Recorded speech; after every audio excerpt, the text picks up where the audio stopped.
Então o Lula já de saco cheio, né, dessa questão de Israel, de estar falando e os ataques continuarem da parte de Israel, o Lula acaba falando uma besteira muito grande, né? Fazer uma comparação com o Holocausto. Tá? Ele foi infeliz, muito infeliz nessa fala, porque realmente não é que seja comparado ao Holocausto, mas o que o Israel sofreu na mão do bigodinho lá, deveria ter aprendido a respeitar também o povo palestino. E não é isso que Israel tem feito. Israel tem cometido genocídios contra pessoas menores de idade. Em Gaza, a maior parte é de menores de idade. Né? E se não existisse essa pressão, que é a diferença entre o bigodinho para Israel hoje, é que Israel precisa se preocupar com a sua imagem diante do mundo. Porque se não tivesse essa preocupação, aí eu te digo que faria muitas maldades e a narrativa de Lula seria uma narrativa de mais ódio ainda contra essa situação. Tá? Agora, Israel não é inocente ali não. Tá? Eles vão usar essa fala de Lula, o erro de Lula foi que eles vão usar essa fala, né? Se bobear vai até conseguir tirar ele do líder do Conselho de Segurança da ONU. Eles vão arrumar um problema com essa fala de Lula. Eles vão usar essa informação, eles vão usar. O Lula simplesmente falou aquilo que Israel queria que eles falassem. Chegou a um ponto, né, de exaustão, de tanto ficar reclamando, que o Lula perdeu a consciência do que falou. Tá? Ele falou e vai ter que se retratar, sim.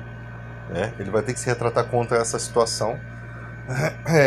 Ou se omitir, né, para que o tempo passe. Porque o que Israel vai fazer? Vai arrumar guerra com o Brasil? O que os Estados Unidos vai fazer? Tá? Então, tipo assim, chega um ponto que o cara também está exausto, né?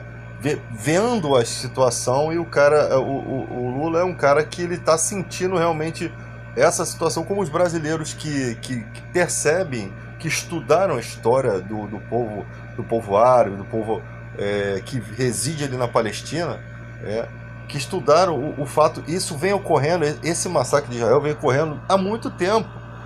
Em 638 os árabes foram para lá, tá? O que a gente percebe que quando chegou Israel lá, em 1918, com a força paramilitar Haganah, eles se acham o dono daquela terra, né, que é a Canaã bíblica, sendo que os árabes não têm nada a ver com o fato de Israel ter cometido problemas.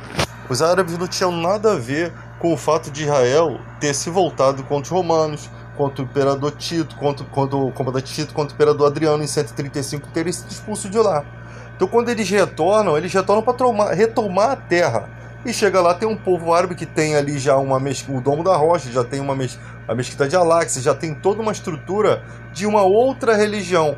Então, para mim, todas essas ações de Israel, que são muitas décadas que Israel vem expulsando o povo palestino, vem mandando embora, vem tomando posse daquelas terras, e isso contrariando as questões da ONU, tá? Então Israel não é nenhum santo para ficar se vitimizando com a situação do Holocausto, até porque o Holocausto ocorreu com pessoas de outra época, tá? Então, tipo assim, foi um sofrimento gravíssimo, foi. Mas e se Israel não tivesse lá atrás lutado contra os romanos, não fizesse toda aquelas cagadas toda, talvez não passasse pela questão de ser espalhado pelo mundo e ter se caído de paraquedas, né, na situação do ódio do bigodinho ali, tá? Do antissemitismo do bigodinho. Então, tipo assim, os árabes não têm culpa disso, tá? Os árabes simplesmente foram para lá, na época que a terra estava sob o domínio da Liga das Nações, a Grã-Bretanha lá como líder ali, né? E depois o Theodor Herzl, lá no futuro, né, lá em 1908, ele diz sobre uma pátria dos judeus, né, na terra prometida. O que eles tinham que fazer? Eles voltavam para a terra e viviam em harmonia com o povo ali. Eles deviam viver em harmonia. Mas não, era nítido que eles queriam tomar a terra, era nítido que eles estavam arrumando encrenca, né? Até porque também quando eles vêm com uma religião diferente e se colocam no meio de uma religião já estabelecida. Já vai ter uma guerra ali de questões ideológicas ali de religião, tá? Ideologia religiosa. Nós não sabemos bem como é que foi isso, mas nós vemos em todo momento a intenção de Israel era de fato dominar aquela terra que já estava dominada. Simples, tá? O Lula ele condenou os ataques do Hamas, e quem é responsável por esse ataque do Hamas é o Ibrahim Siwé, que foi libertado da prisão perpétua com 23 anos de cadeia. Por quem? Por Israel. Então, tipo, que a gente não pode dizer o que está acontecendo, porque tanto momento para acontecer essa invasão, ela acontece exatamente quando existe uma guerra já em curso, que ficou várias décadas sem nenhuma guerra desse nível. A gente nem imaginaria que em pleno século XXI a gente teria uma guerra desse tipo. A gente sempre ouvia falar de guerras lá no Iraque e tal. A gente nunca imaginaria que estaria tão perto de nós, com os Estados Unidos envolvidos, com Israel envolvido. Nunca imaginaríamos isso. E ali é estranho, porque os caras invadem o país, né? Fazem vítimas, fazem massacre. Israel quer que a gente tenha piedade daquelas pessoas que foram vítimas. Cara, temos piedade das pessoas que foram vítimas, sim. Mas só que o problema é que Israel continua fazendo vítimas todos os dias. O Hamas veio, fez a cagada toda ali, né? Fez toda aquela... sequestrou, e todos os dias Israel tem atacado, tem massacrado aquele povo. Não é de agora, entende? Não é de agora. Não é esse acontecimento em Gaza que é a totalidade do que está acontecendo ali. São várias décadas em que Israel tem... Se você observar o mapa do local... Eles têm tomado as terras dos palestinos, simplesmente têm colocado assentamentos, indo contra as regras da ONU e tomado. E agora com essa guerra, o que nos leva a pensar? Que essa guerra é conveniente. Por quê? Porque tira todos os palestinos da faixa de Gaza. Israel parece que determinou tomar aquele lugar, tomar e ficar... E se ele toma... Olha só, escuta o que eu falo. Esse objetivo tem alguma coisa a ver com a construção do terceiro templo. Porque se você começa a mandar os palestinos para fora, vai ter uma época que vai sobrar só o quê? O Domo da Rocha, a cúpula dourada lá, a mesquita de Al-Aqsa, né? As coisas sagradas para o povo islâmico. Pronto, destruiu aquilo ali. Só que destrói e para a construção do terceiro templo. Parece que eles querem se restabelecer em Israel. Só que lá em Miqueias 5:2 em diante, tem uma profecia. Primeiro tem a profecia da vinda do Messias, que tem que nascer em Belém Efratá, que é Jesus, só podia nascer no primeiro século, porque Belém Efratá não existe mais.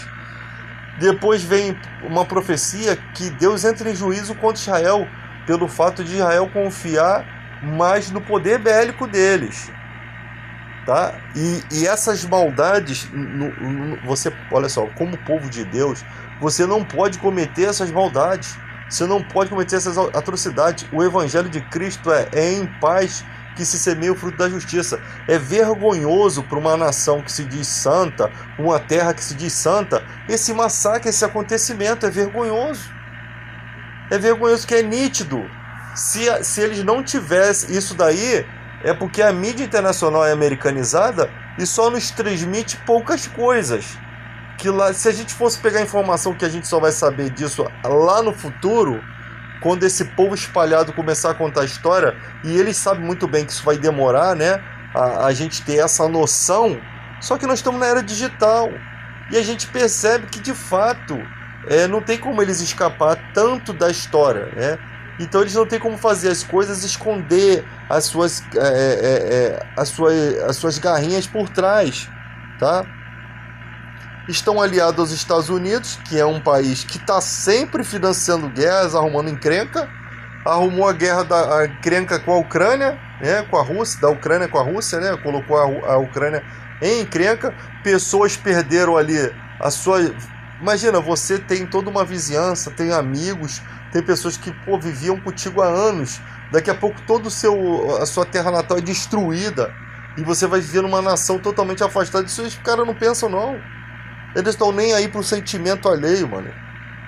E essa guerra não vai dar em nada, sabe? Não tá dando em nada. É uma guerra sem sentido. Essa guerra de Ucrânia e Rússia é uma guerra sem sentido. A Rússia não vai parar enquanto a Ucrânia não fizer um acordo em que a OTAN não bote os pés ali, porque esse foi o princípio da guerra, né? Enquanto se os Estados Unidos ele abaixar a cabeça e permitir, é como se houvesse derrota. Então essa guerra vai até o último homem. Essa guerra na verdade, essa guerra já acabou ano passado. Só que ela persiste sem razão nenhuma. Não teve razão no início e nem no fim. E são as piores guerras, porque essas daí, quando você não consegue acabar, vai ter uma hora que os soldados vão dizer assim, cara, eu vou desertar disso aqui. Eles de repente vão se negar a fazer alguma coisa. Só que em certos países você morre, né? Se você se negar, é traição. Mas vai ter uma hora que vai acontecer isso. Os soldados mesmo têm que decidir não guerrear mais. Porque os velhos, né? Esses velhos ridículos que estão no poder, eles não conseguem acabar. Os Estados Unidos, com seu presidente marionete, porque não é o povo que elege, o povo lá só trabalha igual formiga, né? Só sabe carregar folha nas costas, não sabe de nada do que está acontecendo no país, não se liga para nada do que está acontecendo no país. Você não vê manifestação americana, você não vê nada, né? A última manifestação foi do George Floyd lá, que foi uma coisa importante, mas tu não vê mais nada. Porque a população não elege governo, então esses governos fazem o que querem. Se tiver que financiar a guerra, eles liberam verbas lá e fazem. É um país totalmente assim, que não é como o Brasil. No Brasil o presidente pode fazer o que quer, não. Ele é o líder do executivo, mas se ele começar a mijar fora da caixinha, a população se une e pede o impeachment dele. Nos Estados Unidos não, o povo nem sabe o que está acontecendo. O povo nem sabe da sua existência. Os americanos são meio alienados. Infelizmente não estão nem aí para o que está acontecendo. Você não vê pronunciamento de americano na rede social sobre guerra, tá? Então, cara, é muito, muito, muito ridículo essa situação. Então, voltando à questão aqui, o Benjamin Netanyahu vai usar essa fala do Lula. O Lula vacilou porque ele deu ao Netanyahu as ferramentas, cara. Você não pode fazer isso, você não pode dar munição para essa gente, porque os caras vão te cozinhando. A fala do Lula não vai mudar em nem nada, a não ser conscientizar a população brasileira e o mundo de que a posição de um país que é um país que busca a paz, que é um país que sempre se coloca como um país de paz, como o Brasil, a posição nós estamos vendo o que Israel está fazendo com o palestino e nós não podemos nos calar. Não é o falar que é o problema, é como você fala, tá? Mas o Lula não condena o ataque do Hamas. Lula condena o ataque do Hamas, mas por que eles exigem tanto essa palavra de Lula condenar o ataque do Hamas? Porque, tipo assim, cara, não tem... Se ele não falar ou se ele fala, não modifica em nada. O Israel já está indo atrás do Hamas, tá com carta branca. O fato do presidente condenar ou não condenar o Lula não vai modificar em nada, mas eles ficam nessa chantagem emocional, nessas babaquices como se fossem crianças. Por quê? Porque querem trazer um efeito manada. O que é o efeito manada? Tipo assim, é mostrar que não, o Lula só vê um lado da moeda. Isso não é a verdade, sabe? Isso não é a verdade.